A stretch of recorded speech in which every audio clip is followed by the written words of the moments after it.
వినికిడి లోపం ఉన్న వారికి అడ్వాన్స్డ్ హియరింగ్ ఎయిడ్స్ లభించును. సంప్రదించండి Asian ENT care centre, Begumpet, Hyderabad.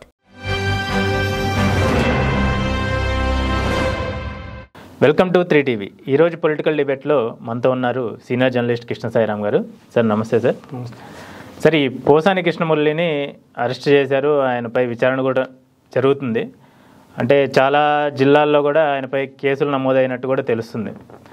అసలు ఈయన ఇటు పవన్ కళ్యాణ్ని, వాళ్ళ ఫ్యామిలీ వాళ్ళని, ఇటు చంద్రబాబుని, అటు వాళ్ళ ఫ్యామిలీ మెంబర్స్ని అందరినీ పరుభాషలు మాట్లాడినట్టుగా ఆయన అరెస్ట్ చేయడం జరిగింది. సో వీటిపై మీరేమంటారు సార్? అసలు ఆయన అలా అనడం కరెక్టేనా? ఒక మనిషి ఉన్మాదంతో మానసిక ప్రవర్తనని, అంటే కంట్రోల్, నియంత్రణ లేకుండా ఒక సైకో తరహాలో మాట్లాడితే దాని యొక్క ఫలితం ఎలా ఉంటుంది అనే దానికి పోసాని అరెస్ట్ని ఒక ఉదంతంగా, నిదర్శనంగా చూడాల్సి ఉంటుంది. అసలు ఒక స్థాయి కలిగి, అంటే సాధారణమైనటువంటి కార్యకర్తలు కానీ ఎవరన్నా మాట్లాడితే ఒక స్థాయిలో చూస్తాం. అదే టీడీపీలో చూసిన చంద్రబాబు నాయుడు మాట్లాడితే ఆ స్టేచర్ వేరేగా ఉంటుంది. ఇప్పుడు పోసాని కృష్ణమురళి ఒక సినిమాకి సంబంధించి 100 పైగా సినిమాలకి రచయిత, అంటే ఎంత ఉన్నతంగా మనం చూడాలి రచయిత స్థాయిలో. అటువంటి వ్యక్తి అప్పట్లో అధికారంలో ఉన్నటువంటి వైఎస్ఆర్ కాంగ్రెస్ పార్టీ అధినేత జగన్మోహన్ రెడ్డిని మెప్పించడం కోసము, ఆ పార్టీలో ఉన్నత స్థాయి పదవులు పొందడం కోసము, ఆర్థిక లబ్ధి కోసము తన పరిధుల్ని, పరిమితుల్ని, నియంత్రణల్ని వదిలేసి తీవ్ర స్థాయిలో, వ్యక్తిగత స్థాయిలో అశ్లీలమైన, అంటే పోసాని మాట్లాడేటప్పుడు అసలు చిన్నపిల్లలు కానీ పెద్దలు కానీ వినడానికి కూడా చెవులు మూసుకోవాల్సినటువంటి అంత దారుణమైనటువంటి భాషని వినియోగిస్తూ మాట్లాడాడు. ఆ మాట్లాడినటువంటి పర్యవసానంగానే ఈ రోజున ఆ కేసులను ఎదుర్కొంటున్నాడు. నిజానికి సాధారణమైనటువంటి కేసులు పెడితే కనుక అతనికి వెంటనే బెయిల్ వచ్చింది. కానీ పోలీసులు కూడా 2 కులాల మధ్య సామాజికంగా సంఘర్షణలకు దారితీసే విధంగా ఆయన ప్రవర్తించాడంటూ తీవ్రమైనటువంటి కేసులు పెట్టారు. అందుకే రిమాండ్కి కూడా ఇచ్చారు. ఇది సోషల్ మీడియా ఉంది కదా, తమకు నచ్చినట్లుగా ప్రవర్తించవచ్చు అనుకునేటటువంటి సైకోలకి ఒక హెచ్చరిక లాంటి తీర్పు. ఎందుకంటే పోసాని అరెస్ట్ అనేది 2 తెలుగు రాష్ట్రాల్లోని పెద్ద ఎత్తున చర్చకి తాగవడము, తర్వాత ఎవరు కూడా అతని మాటలను సపోర్ట్ చేయలేకపోవడం, ఓవరాల్గా న్యాయస్థానం కూడా ఇతని ప్రవర్తన తీరు చాలా తీవ్రంగానే ఉంది, ఇది సభ్య సమాజం అంగీకరించే పరిస్థితుల్లో లేదు అని గ్రహించడం వల్లే నిజానికి 5-6 ఏళ్ల పాటు జైలు శిక్ష పడే కేసులకు ఇమీడియట్గా బెయిల్ ఇస్తారు. బెయిల్ ఇవ్వకుండానే రిమాండ్ విధించారంటేనే ఆ తీవ్రతని గుర్తించినట్టుగా చెప్పాలి.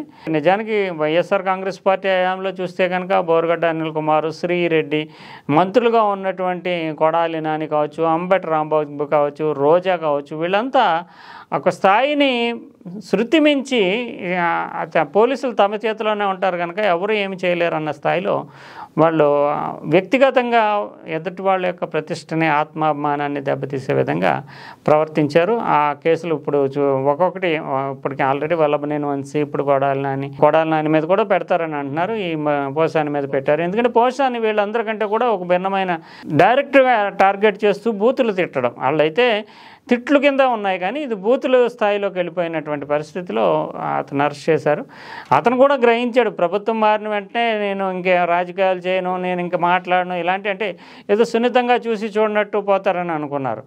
కానీ ప్రభుత్వాన్ని విమర్శిస్తూ తోలనాడిన వాళ్ళు ఉన్నారు. రామ్ గోపాల్ వర్మ కూడా ట్విట్టర్ రూపంలోనే అది రకరకాలు చేశాడు. కానీ ఈ స్థాయిలో బూతులతోటి ఆ వ్యక్తిత్వాన్ని చంపేసేటటువంటి విధంగా చేసినటువంటి ఉదంతాలు లేవు. అందువల్లనే రామ్ గోపాల్ వర్మ ఇప్పటికీ బహిరంగంగా బయట తిరగలుగుతున్నాడు కేసులు ఉన్నప్పటికీ ఇతను మాత్రం తన పరిధిని పరిధిని మించిపోయాడు. 14 కేసులు పెట్టారు.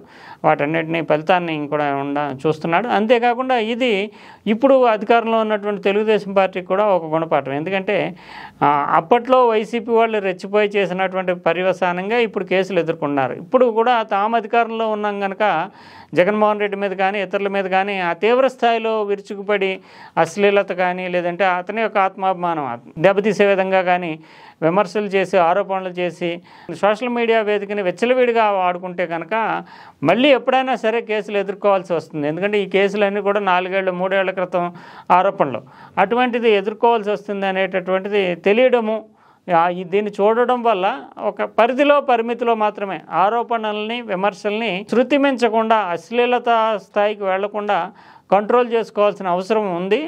దాన్ని గుర్తు చేసే విధంగా ఈ కేసుని మనం ఒక ఉదాహరణగా చెప్పుకోవాల్సి ఉంటుంది.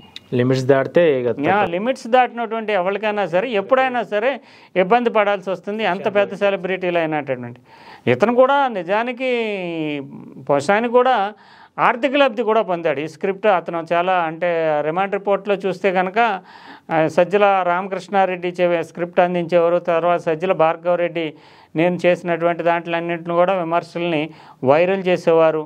తర్వాత తనకి ఫిల్మ్ డెవలప్మెంట్ కార్పొరేషన్ చైర్మన్ పదవి ఇచ్చారు. దానివల్ల నెలకి 3,80,000 రూపాయలు జీతం రూపంలో ఇచ్చేవారు. ఇవన్నీ కూడా ఇప్పుడు న్యాయస్థానం పరిధిలో కూడా వచ్చినాయి. ఎందుకు ఇతను ఇలా ప్రవర్తించాడు అంటే అప్పుడు ఉన్నటువంటి ప్రభుత్వం ప్రలోభ పెట్టి అతన్ని రెచ్చగొట్టింది అనేటటువంటి కోణంలో కూడా కొన్ని నిజాలు విషయాలు వాస్తవాల్ని ఆ రిమాండ్ రిపోర్ట్లో పొందుపరిచారు. తీర్పు ఎలా ఉన్నప్పటికీ కూడా కొన్ని రోజుల పాటు జైల్లో ఉండాల్సి రావడము, తర్వాత ఈ కేసు పర్యవసానాలను ఎదుర్కోవాల్సి రావడం, ఇవన్నీ కూడా ఖచ్చితంగా ఒక గుణపాఠంగానే చెప్పాల్సి ఉంటుంది.